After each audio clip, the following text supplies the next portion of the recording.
Another Friday means it's time to get to some questions from the listeners.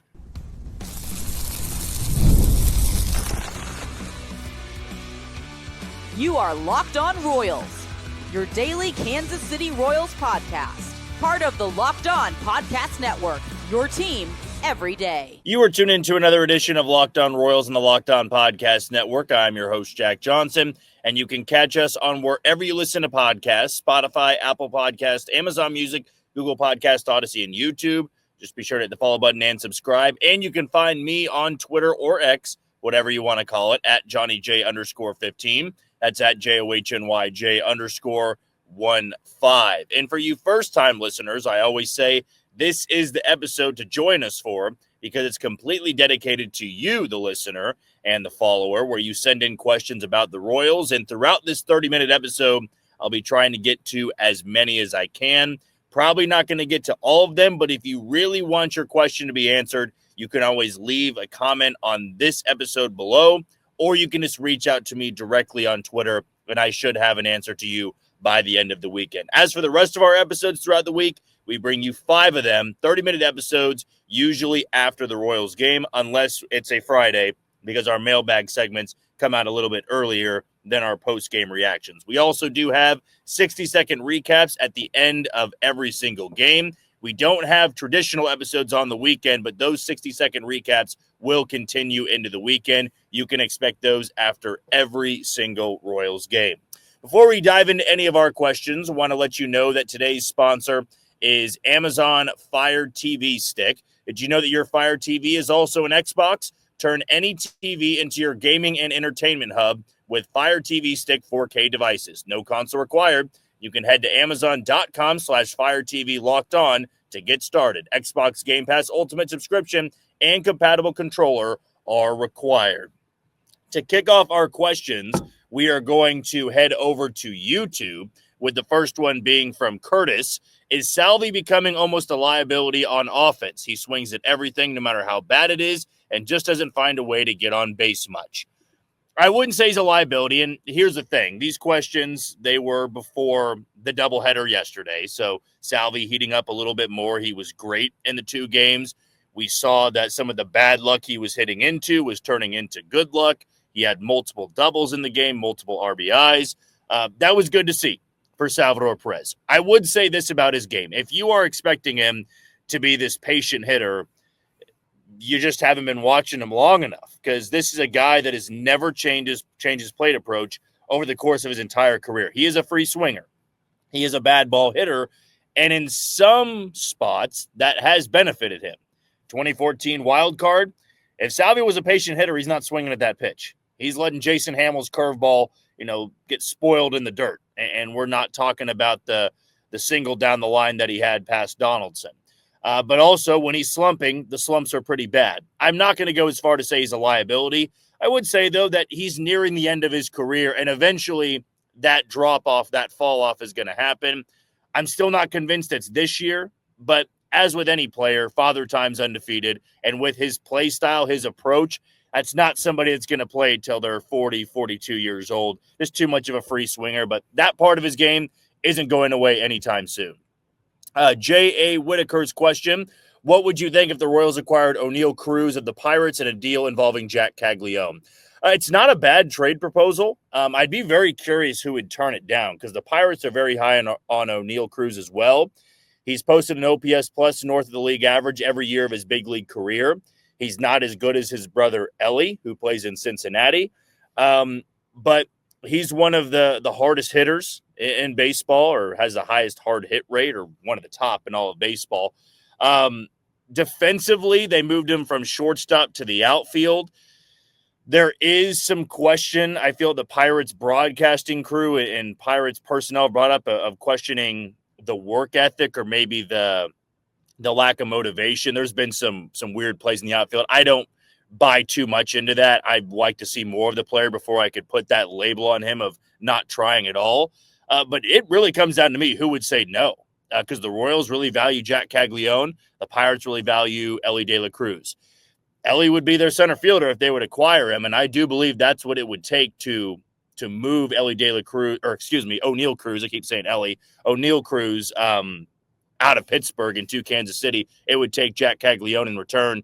But for now, I'm going to say no to that deal, mainly because I feel that when Caglione gets to the big leagues, he'll hit the ball as hard as O'Neal Cruz.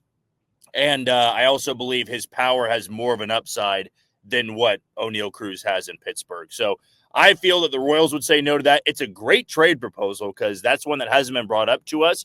But I think both sides would have their arguments to why they would turn it down. So good question there. Next one comes from Caleb. If you had to choose a player from the 2014-15 team to add to the 2025 roster, who would you choose? If I was to choose one guy, it'd be Lorenzo Cain, and it wouldn't be close. I felt at the time he was the best player on those 2014 and 15 teams, and he would be the second best player on this team behind Bobby Witt Jr. But to have an outfielder like that, man, that completely transforms the lineup. It transforms the outfield, not to mention what he can do in the field. It'd be a runaway for me. It'd be Lorenzo Cain, and I wouldn't have to second guess it at all. Next one comes from Wilson. Do you think Drew Waters could be something comparable to Paulo Orlando? I think that would be a massive improvement for right field. If he could be Paulo Orlando from 2015, I would take it in a heartbeat. Not to say that Paulo Orlando was phenomenal, but what have we talked about with Drew Waters this week? He just needs to bridge that gap. And if he does take a job, all the better. But if he can be a 250 to 260 hitter, gets on base at a 310, 315 clip, that's all we've said we've expected of MJ Melendez and Kyle Isbell and Hunter Renfroe. If Waters is that guy, I would love to see it. So, yes, I'm with you. If he even put up Paulo Orlando numbers from 2015, not so much 2016, I would feel just fine about what he would be doing. Now, I want to double check that off the top of my head because I can't remember if it was 2016 or 17 where he really fell off. 2016. Okay, no, 2016 that was his best season, hitting 302. So if you got that from Drew Waters, absolutely. If he gave you 2015 numbers, 249, 269, not great, but still better than some of the production you're getting from your outfield. So 2015 and 2016 Paulo Orlando, I would take it. 2017 and 2018 Paulo Orlando, who hit under 200, not so much, of course. Next one here comes from, looks like DJ Mack. There will be an outfield trade before the deadline for the Royals. You choose between Andrew McCutchen, Ian Happ, Brian Reynolds, Jesus Sanchez. Who do you take? He would choose Sanchez. I would go with probably Ian Happ. I've always been very high on Ian Happ. I don't know if the Cubs would ever entertain trading him, but if the Royals were really being serious about being buyers, Ian Happ would be one of those better moves I think they could make. Being a switch hitter, being a little bit more versatile, I would go with him. And then number two, Jesus Sanchez has a lot of upside. There's just a lot of glaring holes to his game, and I'm not sure if the Royals make a trade, they want to bring in somebody that's also got a lot of glaring holes because that's been a theme for the majority of their lineup through the first, 26 games of the season. Do like the question, though, from DJ Mack. This one's from Jet. Michael Garcia led off again today with India out for the first game. Do you like Q switching the lineup up? Vinny hit 7th last week, and it seemed to give him more fastballs and took some weight off of his at-bats. I do like seeing a little bit of the mixing and matching when the offense is struggling. Vinny needs to be hitting in the 3-hole, but he needs to produce. He's not a 7-hole hitter. He needs to be somebody, as we saw last year, that can drive in runs, can drive in India, can drive in Bobby Witt Jr., and hopefully that production is going to start happening. Because to get that from the number 3-hole hitter and before Salvi's doubleheader, to get that type of production from your cleanup guy, just not good enough. At the top of the order, I would expect that whenever India is not playing, it's going to be Michael Garcia leading off. But if India is playing, I would always expect him to be leading off in the game. Next one here is going to be coming from Justin. If the Royals aren't able to get an impact outfielder, how would you feel about a trade for Andrew McCutchen? He has decent numbers for his age and would be a low risk. Wouldn't hate it. I feel it would be cheaper. But that can't be the only move. If they were shooting high for some big-name outfielders and they couldn't land any of them and they get Andrew McCutchen, well, I want to see you shore it up in a couple other areas. I want to see another bullpen piece added, maybe another swing starter, maybe somebody on the infield or a bench bat that can help. So if McCutchen's going to be your big piece, I need to see 2 or 3 other moves that can shore up some other spots on the roster. Bob's question, Salvi is a miracle. Did you see that slide? 4 doubles. Question, Jack, it seems to me the team is running at a higher clip, and are they? I would have to do a deeper dive into that. They haven't had a very high success rate on stealing bases. Michael Garcia has already been thrown out 5 times, and he got thrown out 4 times all of last year. I don't know. Maybe that happens when you're getting on base a little bit more. But this is a team that is going to try to run a bit more when they're on the bases. They've got a lot of speed, so why not try to use that speed? But I would need to do a deeper dive into if they are running more this season. It's also too small of a sample size to see if they are running more this season than they were last year. This one comes from Cole. Are you worried about Vinny, and when is Hunter Harvey coming back? Well, Harvey is eligible to turn off the injured list today, but I expect him to go on a rehab assignment if all of that goes well. Best case scenario, maybe the end of next weekend would be a time to get him acclimated to the process, maybe the end of next week. But everything has to go smoothly for that. So that would be my timetable for Harvey. For Vinny, I'm not worried just yet, but the numbers are just not good. He's not walking at all. He's not hitting the ball as hard. He's popping it up a lot. It seems like it's all about timing with him, and that was noticeable when he talked about the bat speed changing. He's got quicker bat speed this year, and he seems to be early on a lot of swings and popping it up. Not there to be too concerned just yet because I still believe he's a good big league player, but the clock is absolutely ticking for him right now. This one comes from Bing. How long do you think MJ Melendez will be in AAA? Do you think they'll keep him down for the rest of the season like they did with Nelson Velasquez? Or do you think he'll be down for a few more weeks and months? That's on him. If he hits really well and there's an opening in the big leagues, he'll be back up in about a month and a half. If he doesn't hit, he's not going anywhere. He's going to be staying down in Omaha, especially if Drew Waters is playing well, if Jack Caglione continues to progress, if Kyle Isbell continues to play good defense. Like, they're not going to force the issue for him. Right now, the focus is on him getting his confidence back up, fixing some things with his swings, and they can reevaluate later on in the season. Next one here is going to be coming from Gabe. What is your all-time Royals starting 9 and 5-man rotation? I think we already know the all-time bullpen, HDH, so don't need to clarify there. Okay, for the rotation, I'll go with let's go with Kevin Appier. Let's go with James Shields. Let's go with Brett Saberhagen. Let's go with Dennis Leonard. That's 4 right now. And then I'll go Cole Reagans. Those will be my 5 right now to get a little bit of a mix of everybody there. For the lineup, man, it'll be quick here. Third base, George Brett. Shortstop, Bobby Witt Jr. Second base, probably have to go. I'll go Ben Zobrist there. First base, let's go with Eric Hosmer. Catching, I'll go Salvi. Center field, Lorenzo Cain. I'll move Willie Wilson to right field, and let's go with Beltran in left field. I think that would be – that's off the top of my head. If I left anybody out, I apologize. I'm trying to do that rapid fire. Anybody want to leave their answers, though, feel free to let us know in the comments below. And let's get to one more from YouTube. Robert's question. We don't know for sure what's up with Reagan's groin yet, but we all know what that kind of injury can be tricky. I'd rather they sit him down for a minute than risk doing serious damage. Do you think he goes on the IL and we will see Noah Cameron called up? Not just yet. I would expect him to make his next start. He would have to give some serious signs of I'm not okay and I don't feel okay for the Royals to skip him in a start. And I feel that Cole Reagans is going to be just fine.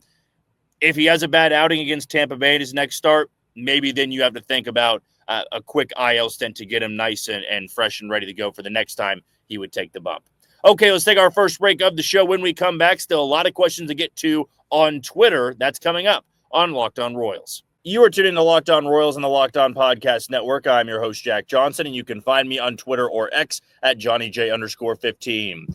Our only sponsor we're giving a shout-out to today is Amazon Fire TV. Did you know that your Fire TV is also an Xbox? Turn any TV into your gaming and entertainment hub with Fire TV Stick 4K devices. No console required. Just grab your paired controller, subscribe or sign in to Xbox Game Pass Ultimate with EA Play included, and you're ready to play. Dive into hundreds of premium titles from EA Sports College Football 25 to Call of Duty Black Ops 6 as easily as you streamed your favorite shows. It's gaming made simple, and it's all on your Fire TV. Head to Amazon.com/Fire TV Locked On To get started, Xbox Game Pass Ultimate subscription and compatible controller are required. Available on select devices, including Fire TV Stick 4K, Fire TV Stick 4K Max, and Fire TV Cube. So again, get started and have fun with your Amazon Fire TV. First question on Twitter is going to be coming from Spoons. When are the Royals going to start selling rally belts? That did get them going in game 2 a little bit. Salvi sliding in head first after missing a home run by a few inches. Broke his belt, having to borrow Hunter Renfroe's belt. I always love it when teams pick some form of superstition to get the bats going. And yesterday, it was against some bad pitching. But the Royals scored more than 4 runs in both of those games, which they hadn't done since April 4th. So if Royals fans want to run with rally belts, hey, I'm not going to be opposed to it. In fact, I would probably go in with a couple of people that would try to spark the rally belt movement for the Royals 2025 season. Boz Nass's question, can the schedule be modified to include more games with the Rockies? Hey, I will say this, and I said this in last night's episode, never apologize for beating up on bad teams. You got to take care of business against bad teams. If the Royals would have only taken 2 of 3 from Colorado, you might feel differently about the series, but it couldn't have gone better. It wasn't pretty at times, but the Royals went 3-0 against a really bad team, and they're not going to face them again this season. That at times can be the difference in where you are at the end of the season with how you fared against the awful teams. I mean, the Twins were a team that really beat up on the White Sox, but so did everybody else in the Central, and then struggled against the Marlins at the very end of the season, where other teams fared well against the Marlins in their division. So beating up on them, I mean, I would love to see the Rockies more than 3 times in a season, but maybe it was the confidence now to get them to beat better teams on their schedule. Best Blue Bloods question, is the Brady Singer trade the worst trade of the 2024-2025 offseason? I'm not going to go as far to say that. I still believe Jonathan India is going to be just fine. He's still walking at a high rate, about a 12.2% walk rate. It's just about, I would say, hitting more line drives than pop-ups. It's very simple sounding, but you've seen a higher launch angle with him and more pop-ups, and that's just not a part of his game. When it comes to Brady Singer, I do expect there to be some regression. And who knows, maybe Jonathan India does not get to the level that he was last year, being a league average hitter. Maybe he has a down year this year, but I also believe that everybody in the lineup is kind of going through their woes with the exceptions of Bobby Wood Jr., Maikel Garcia, and Drew Waters right now. But when Jonathan India gets going, we will have to see where Brady Singer's at, because his last 3 starts, he did have a quality start last time out, but the 2 before that hadn't been very good. I would expect as the season goes on a little bit for those numbers to get back to normal with where Brady Singer was last year. And same thing goes for Jonathan India. So no, I don't believe it was the worst trade any team made this past offseason. Brian's question, how many extra weeks of Renfroe did today get us? I'm not sure yesterday impacted how long the Royals will keep Hunter Renfroe on the roster. I mean, Jack Caglione started in right field for the first time yesterday. That is notable. That goes to show you that the clock has started on him. And I said in the offseason, if he hits well and they feel comfortable with where he's at, then they can move him to the outfield. Well, he was hitting 300 going into last night's game with an OPS near 1,000. And now they might try to get him a little bit more comfortable in right field. With Renfroe, he'll stay up until somebody is ready to take his spot. And right now, I mean, if Hunter Renfroe plays once a series and he does what he did yesterday, I'm fine with him staying on the roster until Jack Caglione or somebody else will be ready to take that spot, through a trade or something like that. Brian's question, is Drew Waters finally figuring something out at the plate? We did touch on this 2 episodes ago. I'm not there to completely buy into it yet. It might just be a good week. I will say this is the best that Drew Waters has looked in a Royals uniform. He's using the opposite field. He looks more patient at the plate. And more importantly, he looks comfortable. If that can continue, maybe the Royals did, strike a little bit of gold with Drew Waters finally showing that his AAA numbers could translate to the big league level. Matt's question, Jack Caglione is starting in right field tonight in AA, so is there any change in your own timeline for his debut? My prediction was best case scenario, very end of May. With the firm prediction I gave, I want to say like June, mid-June. I'm not wavering on that. This is kind of following my timeline of this is when I thought they might try getting him some outfield work. And if he continues to hit, I would expect him in AAA at some point in May. And then if he hits really well there, you're not asking for a month and a half, 2 months in AAA. You're asking for a couple of really good weeks in the way that Kurtz did for the Athletics before his debut. So my timeline hasn't changed. I still think it's going to be the middle of this season. Justin's question, it's my personal theory. Vinny isn't hitting as well because I got his jersey. What is your personal funniest baseball superstition? Good question. And we'll take our final break after this one. I would say that a superstition I have is if I'm drinking, and I don't really have too many superstitions. I'm a big jersey superstition guy, like you said. Like if I win or I go to a game and they win in a certain jersey, I will wear that jersey to the next game. And there's no ifs or buts about it. But if I'm at a game and I'm drinking beer, that's another one I do. Like if I go and get a beer and I come back to sit down and that inning they score a run, well, that's the beer I'm going with the rest of the game. I've always been that way, of course, when I'm legally able to drink. I would say that when I would buy beer at Kauffman Stadium, or if I was watching them on the road and they scored that inning, that's the beer I'm going with for the rest of the game, and the beer I buy going into the next game. So kind of hand in hand with that jersey superstition. Love that question, though.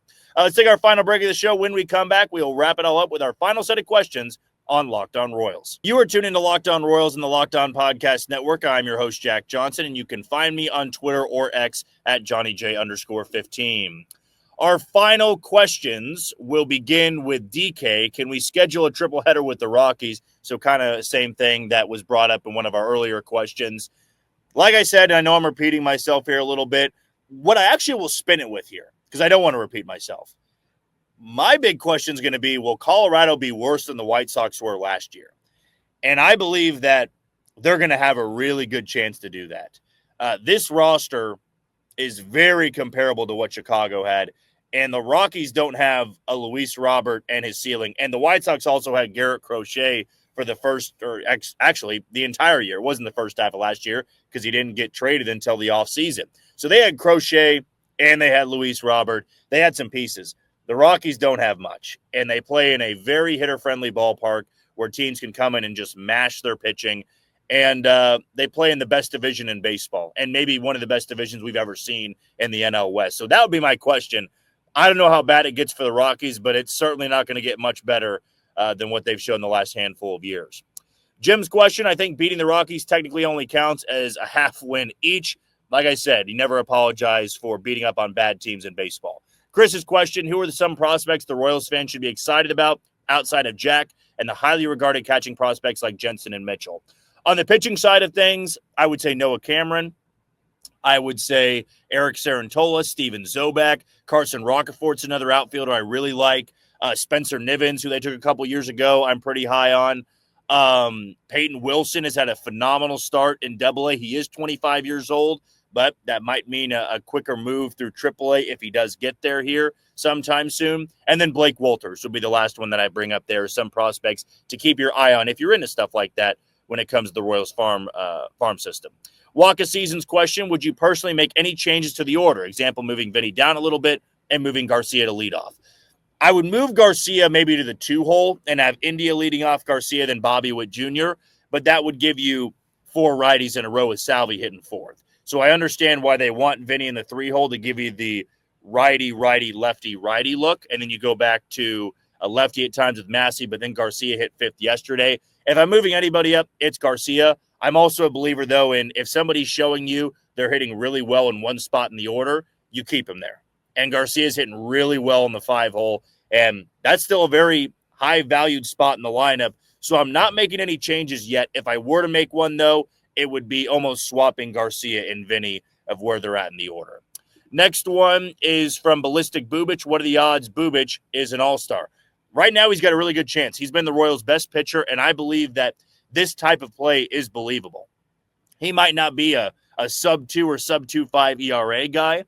I would give it, though, a 50-ish% chance right now, maybe 55, because even if Cole Reagans turns it on and he's an all-star, I could see Bubic taking Seth Lugo's spot from last year. And I feel it'd be a great story for the Royals and also a great success story for Bubic and Brian Sweeney. So I'd put it a little bit over 50% right now. Little Blue Sasquatch's question, Jack going to Omaha anytime soon. Well, going back to my timeline here, I feel that if he picks up right field, he continues to mash in Double-A, we're going to see him in Omaha in May. If there is another slump or two, maybe he stays there until June. But I would say in the next month and a half, we're going to see Jack Caglione in Omaha. At least that's my prediction for right now. Tom's question, would you demote Massey for Nick Lofton? I wouldn't just yet. I still feel that Michael Massey figures some things out. Maybe he does need multiple days off, though, to get right. Nick Lofton, the reason I wouldn't is because Massey is a lefty. I like having an extra lefty in the lineup, and Lofton being a righty just kind of puts him in a tough spot. If Kevin Biggio or, let's say, Tyler Tolbert, although Tolbert's going to stay up for stolen bases. If Mark Canha goes on the IL again, I would like to see Nick Lofton get a shot because he can play multiple positions. Kevin Biggio is a lefty, so that goes against my point with Massey. But if you wanted another super utility guy, I feel Nick Lofton would make a lot of sense. But right now, I'm not demoting Massey for Nick Lofton. This one comes from Jacoby. If Drew Waters is the 260 level hitter this season, do you give him the everyday reps? Or are you still looking to make an acquisition like Masataka Yoshida at the deadline? They need to be looking for an upgrade in the outfield, regardless if Drew Waters is a 260 hitter or not. I wouldn't hate it if Drew Waters becomes an everyday player on this team if this is who he is, if this version of him is around to stay. But that should not deter the Royals from trying to upgrade in the outfield moving into this offseason. So I would hope Drew Waters is a 260 hitter. I would also hope, though, the Royals are going to be looking to make a move this offseason. This next one is coming from Jerry. 3 of our top 10 prospects are catchers. When we trade for an outfielder in July, which of those 3 would you put in a trade to get an outfielder whose contract doesn't end this year? Mitchell, Jensen, or Ramirez? Well, Ramirez has actually had a great start to the season, but I would still be more inclined to move him over Jensen and Mitchell. Mitchell's got to get healthy and look good to be any sort of trade chip, I would say, that would return a good starting outfielder for the Royals. But to me, I'm still probably moving Ramon Ramirez in a deal to get an outfielder than Blake Mitchell or Carter Jensen. I'm still pretty high on those other 2, and I feel they're ranked higher than him in the system in the eyes of the Royals front office. Drew's question, in a must-win game, what is the best lineup for the Royals right now? Dream lineup. I'm assuming this means with the guys they have on the roster. I would say that you're going to have Jonathan India leading off, Maikel Garcia in the 2-hole, Bobby Witt Jr. 3. Let's go Vinny 4, just to get a little bit of a breakup from the righties there. And then I would say Salvador Perez 5. You would have Jack Caglione 6. Let's go with Drew Waters 7. Then that would leave us who? I mean, you could have Canha 8th there and playing left field. And then the 9-hole would be Michael Massey at second base. No, because if India and Garcia are in the lineup at the exact same time, one of them has to play third base. So Garcia would be at third. Let's put India at second. Let's say Drew Waters is in left, Caglione in right, Isbell in center, Vinny at first, Salvi catching, opens up a DH spot for Massey or Canha platooning, Cole Reagan's on the Bobby Witt Jr. at short, of course. That would be my lineup in a must-win game. Long ways to go, though, because I also believe there would be a trade acquisition that they'll get at the deadline that you could plug and play to that lineup. And then lastly, this one comes from Prepsley. I feel like we need more people knowing this. By all metrics, Massey is one of the worst, if not one of the worst players in the sport, with the worst on-base average in all of baseball. What has changed? His approach at the plate has always put him at risk of a slump like this because he doesn't see a lot of pitches, because he doesn't walk, and because he doesn't hit the ball incredibly hard. He is better than this. I also don't believe he's going to be one of the best second basemen in all of baseball. He's in a bit of a rut right now, which goes against my preseason prediction of him being a breakout player. I believe, though, he is going to get hot at some point. It's just not going to be at the level where, he's a 2 or 3 WAR player. I feel he can be a very serviceable league average second baseman. And honestly, that's all the Royals need out of him in 2025. All right, that's going to do it for another edition of Locked On Royals and the Locked On Podcast Network. I've been your host, Jack Johnson. Thank you for making Locked On Royals your first listen today. For your second, check out the all-new Locked On MLB Game Night. Every game, every night, all season long. Get local analysis on a national scale and find MLB Game Night on Locked On MLB on YouTube or wherever you listen to your podcast. We'll be bringing you a 60-second recap tonight, Saturday, and Sunday. But as for our traditional episodes, we will talk to you on Monday, Kansas City.